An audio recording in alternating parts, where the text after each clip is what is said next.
வரும். இல்ல இவங்களுக்கு அதிகமா கொடுக்கணும். ஆண்டவர் 13 கேட்டுக்கிறான்ற கொஞ்சமாவது அதிர்ச்சி ஆகுறீங்களா? நம்ம சாதாரணமா கடந்து போறீங்க.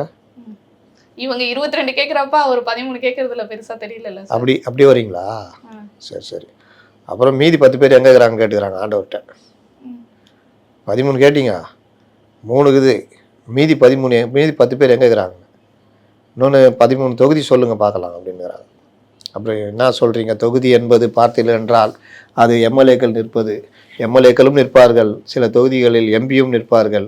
எம்பி என்றால் பார்லிமெண்ட், அதிலும் பார்த்தீங்கன்னா எம்எல்ஏக்கள் சேர்ந்து மக்களவை தலைவரை உனக்கு 3 சீட்டு தான், உதயசூரியன் தான், கிளம்பு, டார்ச்சிலாம் நிற்க முடியாது. 13 சீட் நிற்கணுமா? 12 சீட்டு நிற்கணும். ஒரு சின்னம் வேணும்னா எங்கே போவாங்க? இப்போ அவர் சின்னத்துல நிற்க முடியாது. உதயசூரியன் திமுக மெம்பர் ஆகணும்,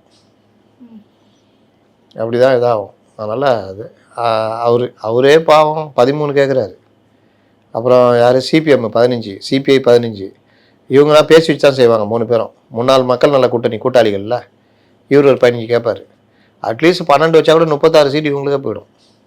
அது ஒரு பெரிய சலசலப்பை தான் நடக்கும்.